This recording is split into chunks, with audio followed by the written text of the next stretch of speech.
Surga, kami berterima kasih karena semua kami dipanggil untuk menjadi orang yang dipilih oleh Tuhan, untuk menjadi orang yang beriman kepada Tuhan. Tanpa iman tidak ada seorang diperkenan oleh Tuhan Allah. Dan hanya melalui iman kami boleh menyenangkan Tuhan. Beri kekuatan kepada kami pada malam ini juga untuk mengerti kepercayaan tentang iman, doktrin iman, ajaran tentang iman. Dengar doa kami yang kami panjatkan dalam nama Yesus Kristus, penebus dan juru selamat kami yang hidup. Amin. Pada waktu pendeta-pendeta karismatik mengatakan, asal beriman pasti sembuh. Saya mau tanya, iman apa? Jikalau orang itu belum Kristen, lalu pendeta mengatakan, asal beriman kau pasti sembuh. Lalu iman itu datang dari mana? Datang dari diri orang yang belum Kristen. Orang yang belum Kristen diteriaki, asal kau beriman kau pasti sembuh. Percaya tidak? Percaya tidak? Percaya. Lalu orang itu mengatakan, saya percaya. Lalu dengan kalimat itu dia tuntut, ayo sembuhkan. Ayo Tuhan sembuhkan. Karena engkau sudah berjanji, yang beriman akan melihat kuasa Tuhan. Sekarang sembuhkan. Lalu Tuhan mengatakan, oh gampang ya. Yuk beriman kepada aku ya. Yuk beriman. Dengan mengaku aku beriman. Lalu aku utang kamu. Aku harus sembuhkan. Sekarang saya mau tanya. Iman datang dari mana? Saya kira di Indonesia banyak orang namanya Kristen. Tidak pernah pikir baik-baik. Kalau saya masih hidup, saya tidak mungkin membiarkan pendengar saya sembarangan seperti itu. Selama saya menjadi hamba Tuhan, tak mungkin saya menteriak merangsang engkau untuk menyatakan imanmu yang engkau sendiri tidak tahu dari mana. Dan engkau kira Tuhan bisa dieksploitasi, dipermainkan dengan satu kalimat, saya beriman. Sekarang sembuhkan saya, nyatakan kuasamu, aku percaya kepadamu. Apakah iman itu datang dari diri manusia? Apakah iman itu mungkin diteriak-teriaki lalu jadi sendiri? Apakah iman itu memang sesuatu yang modalnya berasal daripada orang berdosa? Saudara-saudara, di Alkitab seperti ada gejala seperti ini. Karena imanmu, maka hal ini terjadi. Karena imanmu, maka anugerah diberikan kepadamu. Di Israel pun aku tidak menemukan orang yang beriman seperti orang Kanaan ini. Itu iman apa? Itu iman dari manusia berdosa. Iman produksi setelah Adam berdosa, keturunannya otomatis mempunyai. Atau iman itu dari mana? Apakah Alkitab bicara tentang ada iman sebelum dekat dengan Tuhan? Sebelum mendengar firman. Orang reform selalu menekan satu hal. Faith comes by hearing. Iman datang dari pendengaran. Tapi orang belum Kristen, orang kafir, orang yang belum pernah ke gereja, belum pernah mendengar firman, mungkinkah mereka mempunyai iman? Saya tidak mau sudah jawab. Semua orang yang saya tanya langsung jawab. Saya tahu terlalu pikiran dangkal. Dia pikir dia pintar. Oh saya tahu, langsung jawab. Jawab cepat tidak tentu dianggap kamu pintar. Jawab cepat, saya anggap itu terlalu gegabah. Makin memberitakan firman, makin memikirkan Alkitab, makin merenungkan ayat-ayat berpuluh-puluh tahun, saya merasa saya makin kurang mengerti banyak. Terlalu banyak hal tidak dapat mengerti. Seolah-olah betul, tapi yang seolah-olah betul mungkin salah. Yang seolah-olah salah mungkin betul. Itulah terjadinya. Kenapa ada gereja mengatakan orang reform sesat? Karena mereka menganggap mereka punya pasti betul. Lalu tidak berlainan dengan mereka pasti salah. Maka kalau mereka betul, mereka makin yakin. Mereka makin betul, makin yakin betul, makin betul, makin yakin. Mereka makin berani mengatakan itu sesat. Orang bilang Stephen Tong sesat. Orang bilang Stephen Tong tidak ada Roh Kudus.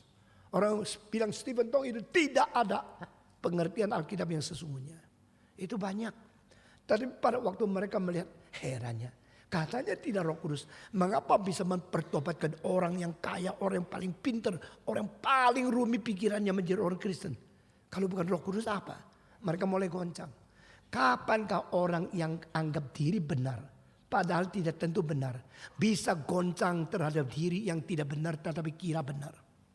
Kalau mereka mulai goncang, mereka mulai balik. Kalau mereka tidak pernah goncang, mereka tidak mungkin balik. Mereka ditipu oleh keyakinan confident diri bahwa mereka tidak salah, terus menerus sampai mati. Dari saudara-saudara, satu gereja yang sama sekali tidak mengerti teologi reform. Ada 12 orang dipimpin oleh seorang namanya Pranoto. Mereka mulai pikir, loh kok sain ya? Kok beda ya? Kenapa beda? Loh ini benar juga. Lalu mereka mulai menyelidiki Alkitab. Kisah para Rasul mengatakan orang Beria lebih pandai daripada tempat-tempat lain. Karena mereka mau menyelidiki Alkitab. Waktu mereka bandingkan ayat-ayat, pikir lagi. Oh kalau begini, konsep-konsep yang saya terima dulu ternyata bukan Alkitabiah. Sebenarnya di dalam kitab suci ada ayat-ayat yang banyak membicara sesuatu yang beda dengan konsep-konsep saya. Konsep saya dipengaruhi oleh pendeta saya. Dan saya cuma 1 minggu ke gereja 1 kali. Kadang-kadang 1 tahun cuma 20 kali. Dan pendeta juga mempunyai pengertian terbatas. Dia memakai pengertian yang terbatas untuk membuat sesuatu pengaruh kepada saya. Dan saya dipengaruhi oleh keterbatasan dia. Sehingga saya sendiri tidak baca Alkitab. Saya percaya antara orang Kristen yang sudah membaca Alkitab sungguh-sungguh. Dari depan sampai akhir. Dan memikirkan, membandingkan, memikirkan dengan sungguh-sungguh. Itu tidak banyak. Siapa di antara kamu yang sudah membaca kitab suci paling sedikit 1 kali. Dari Kejadian sampai Wahyu, coba katakan. Yang belum angkat tangan. Yang tidak jujur angkat tangan dua-dua. Jangan main-main. Kalau engkau orang Kristen, engkau percaya kepada Allah. Dan engkau namanya cinta Allah. Surat dari Tuhan engkau tak pernah baca. Itu omong kosong. Tak mungkin engkau tidak membaca surat pacarmu. Tak mungkin engkau baca 1 kali lalu serahkan atau buang. Tapi kita terlalu kurang ajar terhadap Tuhan. Kita tidak membaca, tidak mengerti, dan memikirkan, tidak merenungkan. Lalu kita pikir kita sudah tahu. Yang paling berani naik mimbar.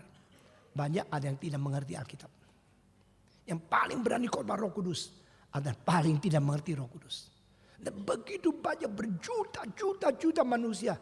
Secara tidak sadar dikelabui oleh keterbatasan pendeta di dalam pengertian Alkitab. Sehingga kita anggap kita sudah tahu. Seperti iya, tapi tidak. Seperti tidak, tapi iya. Kalau begini sulit ya sudah biarin aja. Pokoknya lu ke gerejamu, itu cocok sama pendeta itu. Saya ke pendeta saya, karena saya cocok sama pendeta ini. Apa yang kau dengar saya tidak senang. Karena pendeta itu terlalu keras. Pendeta itu khotbahnya terlalu sulit, saya tidak mau. Saya mau yang enak-enak saja. Kalau firman Tuhan disesuaikan dengan derajat manusia, berarti Allah yang harus takluk kepada otak manusia. Kalau manusia mengerti otak Tuhan Allah, manusia harus disinari, dikhotbahi, diberi pengertian, dikerubah, dikoreksi, baru akhirnya kembali kepada Tuhan. Saudara-saudara sekalian, saya bukan main-main. Iman itu seperti satu hal yang sederhana, aku percaya. Tapi iman itu mengalahkan dunia. Iman membuat setan gentar. Iman bikin segala yang terbatas di bawah yang tidak terbatas menjadi remeh, hina, kecil, dan menyatakan kekurangannya. Faith. Iman itu satu penerobosan. Saya pernah khotbah di sini tentang 2 ayam. Ayam yang menerobos daripada itu kulit ayam. Waktu pecah pertama kali. Dia melihat ternyata dunia itu bukan tembok atas, bawah, kanan, kiri. Yaitu kulit telur. Dia mulai melihat. Wih, alam semesta begitu besar. Penerobosan, itu namanya iman. Faith is a breakthrough from limit to unlimited. Faith is a breakthrough from creation to creator. Faith is the breakthrough between temporality go into the eternity. Iman menerobos. Iman menurut keterbatasan. Kita semua terbatas. Terbatas oleh papa mama. Terbatas oleh keluarga. terbatas oleh pengetahuan, terbatas oleh pendidikan, terbatas oleh suku, oleh bangsa, oleh kebudayaan, oleh nasionalisme, oleh agama asli daripada keluarga nenek moyang kita. Kita semua terbatas. Waktu kita melepas, menerobos batas, lalu keluar melihat sesuatu yang tidak terbatas, iman baru mulai menikmati dunia yang kekal. Saudara-saudara, lalu pendeta-pendeta mengatakan, asal beriman, engkau akan disembuhkan. Percaya tidak? Percaya tidak? Orang tidak, aku percaya. Iman apa itu? Adakah iman yang diproduksi dari orang berdosa? Adakah iman yang berasal dari orang yang terbatas? Adakah iman itu adalah iman yang tidak perlu kekuatan, tidak perlu unsur surgawi untuk menjadi bibit untuk mempertumbuhkan? Jika di dalam hati saya ada yang disebut iman yang bertumbuh, saya mau tanya, yang bikin iman bertumbuh itu bibitnya apa? Sekarang kalau saya taruh 1 biji dari jeruk, lalu taruh di dalam air, taruh di dalam tanah, lalu biji itu mulai berakar ke bawah, lalu bertunas ke atas, lalu pelan-pelan itu menjadi serpon kecil, lalu itu menjadi pohon jeruk. Pohon jeruk berasal daripada bibit jeruk. Bibit jeruk berasal daripada jeruk. Jadi jeruk menjadi induknya bibit, bibit menjadi induknya akar, bibit menjadi induknya tunas, bibit akhirnya menjadi pohon. Di situ ada sirkulasi daripada dalil hidup, the circulation of the law of life, yang dimulai daripada Kejadian pasal 1. Aku akan mentumbuhkan pohon. Di atas pohon ada buah, dan di dalam buah itu ada bibit. Ini Alkitab. Dengan demikian, the law of reproductivity, reproduktivitas itu berjalan karena ada sirkulasi di dalam satu organic theory, organic principle of the life and the process. Lalu saya mau tanya, saya beriman. Engkau dari mana beriman? Imanmu ditumbuhkan dari bibit apa? Orang reform berbeda dengan gereja yang lain-lain. Teologi reform tuntas mau masuk ke dalam seluruh kitab suci, mau mencari sesuatu. Sekarang banyak orang Kristen tak mau belajar, maunya cepat-cepat. Baru Kristen 2 minggu, lalu dipanggil jadi majelis, senang. Disuruh naik mimbar, memimpin kebaktian, senang. Inilah kesempatan saya boleh menonjolkan diri. Tapi lah belajar. Akhirnya jadi majelis puluhan tahun tetap tidak ngerti apa-apa. Bahkan jadi pendeta sampai mati tidak ngerti apa-apa. Karena apa? Engkau tidak mempelajari dari tuntas sebenarnya apa sih kitab suci mengajar. Iman dari mana? Saya sekarang bosan dengar orang bilang sama saya, dulu sekolah teologi saya STH, saya MDiv. Saya bosan. Saya kalau tanya sedikit baru tahu dia pengertinya tidak karu-karuan. Lalu saya mau lihat, oh siapa yang ngajar kamu? Dari sekolah mana? Sekolah teologi mana? Gurunya siapa? Jangan bikin kaget saya, you ada gelar apa? Bergelar tidak berbobot, malu sekali. Saudara-saudara, kalau engkau mengatakan saya bisa menghasilkan iman, maka kalau ada demikian, orang berdosa tidak perlu pertolongan. Orang berdosa sendiri menjadi induk iman. Itu bukan ajaran Alkitab. Maka hari ini saya berkata kepada saudara, memang ada ayat-ayat seperti orang itu sendiri menghasilkan iman. Seperti iman itu satu inisiatif yang keluar dari diri orang berdosa. Yesus berkata, orang ini beriman lebih dari orang Israel. Di seluruh Israel saya tidak menemukan orang beriman seperti orang Kanaan ini. Oh dia beriman. Melalui iman ini, dengan iman aku menyembuhkan engkau. Pergilah. Seperti dari dia. Tidak demikian. Orang di tanah Kanaan adalah orang yang selalu dekat dengan orang Israel. Dan orang dekat dengan Israel mempunyai kesempatan mengerti firman Tuhan dari pendengaran. Sehingga orang Israel di dalam sinagoge atau di dalam pembahasan ayat atau di dalam pembicaraan, firman itu sudah sampai kepada mereka.